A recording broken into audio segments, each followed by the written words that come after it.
자, 여러분, 서양화가 김수영입니다. 드라마 파친코 리뷰 2부입니다.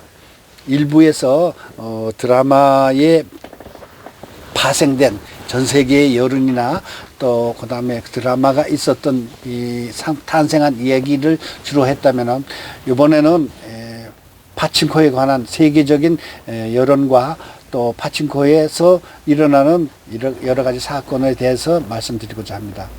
자, 여러분도 아시다시피 파친코는 좀 문화를 아시는 분, 문화에 귀가 좀 트인 분들이라면은 이 한두 편이라도 보셨겠지만, 지금 4월 오늘이 19일인데요. 6부까지 방송이 됐습니다. 근데 이제 7부, 8부까지 할 건데 일주일에 한 번씩 4월 29일까지 계속 보여준다고 합니다. 그런데 제가 이제 그 6부까지 본 느낌으로 봐서는 소설이 굉장히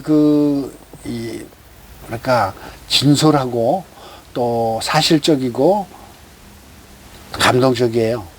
또 그 다음에 이민진 작가가 쓴 미국에서 히트친 2017년서부터 베스트셀러로, 영어로 쓴 소설이에요, 원래가. 그렇기 때문에 베스트셀러로 전 세계에서 히트쳤고, 그 다음에 프랑스판, 독일어판도 다 나왔답니다.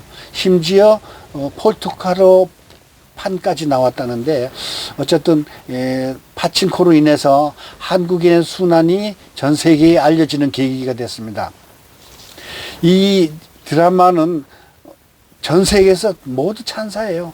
지금 로튼 토마토라는 그 드라마 방송평을 하는 곳에서 신선도가 무려 98%라는 그런 참 대단한 기록을 남겼고요. 평을 남겼고요. 드라마는 마치 다큐멘터리처럼 영어, 일어, 한국어가 자주 나옵니다. 그렇기 때문에 더 실제 느낌이 다가옵니다. 드라마 속에서 그 한국인의 순환, 아까 일부에서 얘기했지만 순사가 지나갈 때 고개를 팍 숙이고 이렇게 있는다든가, 조선인 자체가 일본인의 하등 민족으로서 영화에서 나옵니다. 드라마에서. 사실 실제는 그거보다 훨씬 더 했죠. 그 다음에 드라마 속에 선자가 일본으로 갈 때, 그 평양 목사와 결혼해가지고 일본으로 갈 때 뱃속에는 고한우의 아들을 임신해가지고 있는 상태에서 일본으로 가잖아요. 그때 선자 엄마가 선자에게 해주는 게 있습니다. 하얀 쌀밥. 근데 그 당시 일본에서는 일제시대 때 강압기에 쌀은 한국인에게 팔지 못하게 돼 있습니다. 참 일본 놈들, 나쁜 놈들을 별의별 걸 다 못하게 했어요. 깡보리 밥만 먹게 돼 있고, 북쪽에서는 뭐 옥수수 밥만 먹게 돼 있고, 쌀밥은 귀족들이나 일본인들에게 먹을 수 있는 그런 귀한 양고기였죠. 제가 이제 그 군산항에 쌓인 일본으로 가는 쌀가마니를 보여드리겠습니다. 이미지를 넣어 놓을게요. 그런데 선자 엄마가, 딸이 결혼해가지고 일본으로 가는데 하얀 쌀밥을 해주고 싶은 거예요. 조선인의 그 맛있는 쌀밥. 아키바리인지 뭔지 모르겠어. 좌우시간 그 한국인의 토속적인 쌀밥을 하얗게 합니다. 그것도 2대만 팔으라고 그래요. 근데 양곡집 그 쌀집 주인이 이거 팔면 안 되는데 하면서 2대를 달라고 그러는데 아마 더 주는 것 같아. 내가 보기엔 더 많이 주더라고요. 그래가지고 그 하얀 쌀밥을 해가지고 김이 모락모락 나는 걸 이렇게 뚜껑을 열어보니까 너무 맛있어 보여. 그러는데 그 나중에 이제 그 윤여정이가, 그러니까 선자의 늙은 모습, 할머니가 돼가지고 이제 밥통에서 쌀밥을 푸는 장면이 또 나옵니다. 한국인 하면 쌀밥하고 김치 아니겠습니까? 선자가 일본에 가가지고 시장에서 나중에 김치 장사도 해요. 그러니까 한국인의 입맛에 살아있는 쌀밥과 김치가 또 한국인을 대표적인 정서로 나오는 거죠. 자, 그렇게 해가지고 한국인의 순환사를 나왔는데, 일부에서도 잠깐 얘기했지만 일본에서는 이 드라마를 홍보를 안 한답니다. 왜? 일본인들이 한국 강점기에 한국에서 철도니 전기니 뭐 아주 다 잘해줬는데 왜 그러느냐고. 사실 그거 아니거든요. 일본인들이 해줬다고 하지만 노량진에서부터 인천 제물보호항까지 철도는 한국인이 놨습니다. 미국인이 놔줬는데 한국에서 발주를 해가지고 놨죠. 전기도 뭐 저 경성 전기 회사라고 있어가지고 뭐 저기 뭐요 그 고종이 이 전기를 키긴 했지만 그것도 미국인이 이 무슨 발전소를 만들어가지고 하긴 했잖아요. 그래도 그거는 뭐 인정은 어느 정도 한다고 하지만 일제 감정기가 없었다면 한국인은 그냥 가만히 놀고 있었을까요? 현대화 또 다 할 수가 있었는데 강점을 해가지고 오히려 퇴보했는지도 몰라요. 내선 일체라 그래가지고 2차 대전 때 쇠나 녹그릇이나 아니면은 뭐 모든 그 곡물을 나라에 바친 적이 있었잖아요. 일본에서 너들 밥그릇, 녹그릇까지 다 바쳐 이래가지고 집안에는 밥그릇 이것도 제가 오죽하면은 이 파친코를 보고 일본인들이 그런 반응이 있는다 그래서 제가 일제시대 강압기에 일제가 한국인에게 한 수탈 장면 이래가지고 영상을 만들어서 올린 적이 있어요. 배우 TV에서 아마 보면 있을 겁니다. 그런 그 참 수탈을 해놓고서도 잘해줬다고 큰 소리 치는 일본인들. 참 일본인들은 왜 그런가 모르겠어요. 독일이 수백 번 반성하고 2차 대전 때 히틀러가 유럽을 휩쓸고 아프리카 같이 초토화했을 때 얼마나 죄를 저질렀습니까? 그런데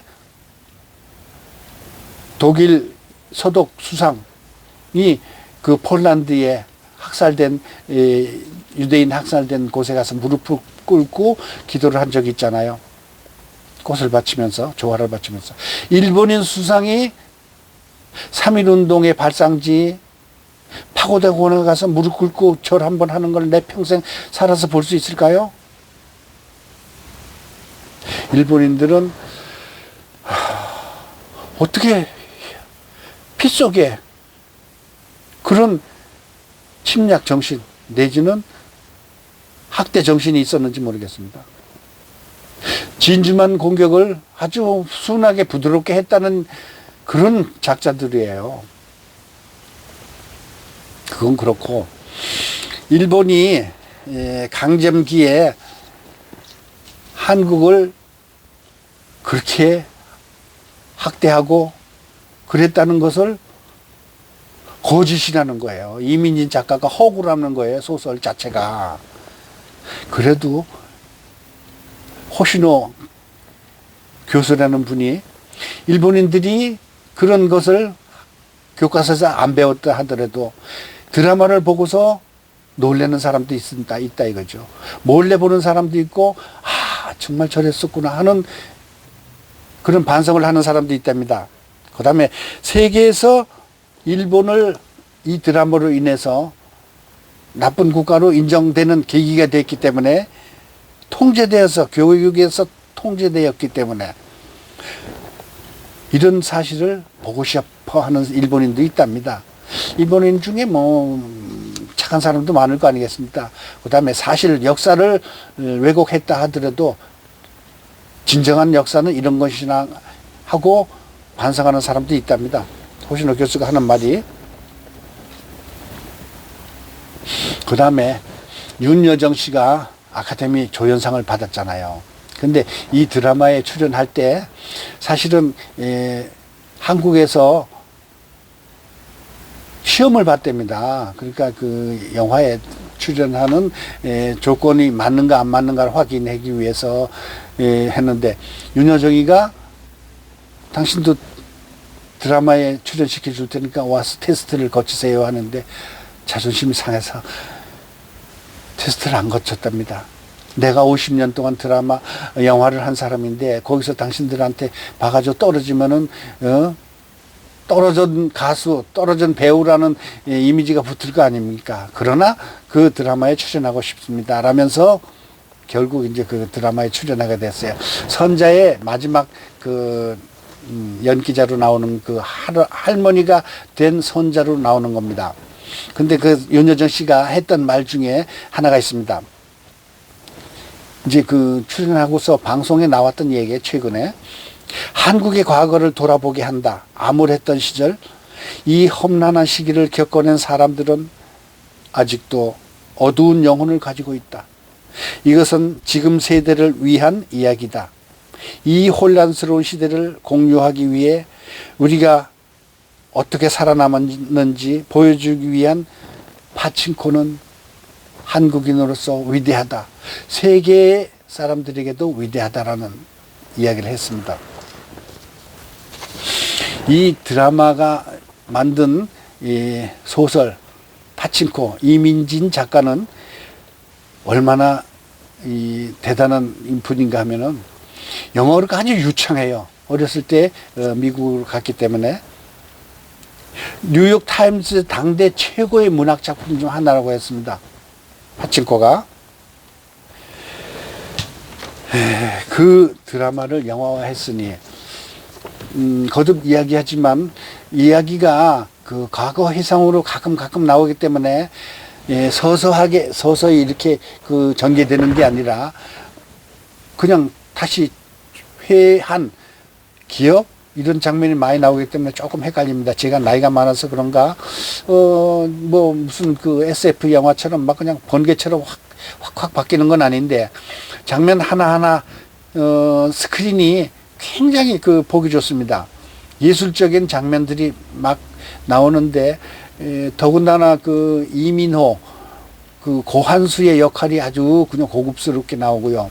그 다음에 그 선자의 어렸을 때 이야기라든가 아니면은 커서도 일본에서 그냥 혼자 그러니까 세파에 시달리면서 살아가는 모습. 그 다음에 선자의 아들들이 이 일본 세상에서 멸시 속에서 학대 속에서 살아남으려고 몸부림치면서 괴로워하면서 이겨내는 그 모습이 아주 장면 하나가 가슴 깊이 정말 점여옵니다. 한국인으로서 일본인들이 저렇게 했는데 사실은 우리가 영상으로 보나 역사에 보나 교과서에서 보나 그거보다 훨씬 몇백 배 더 했죠.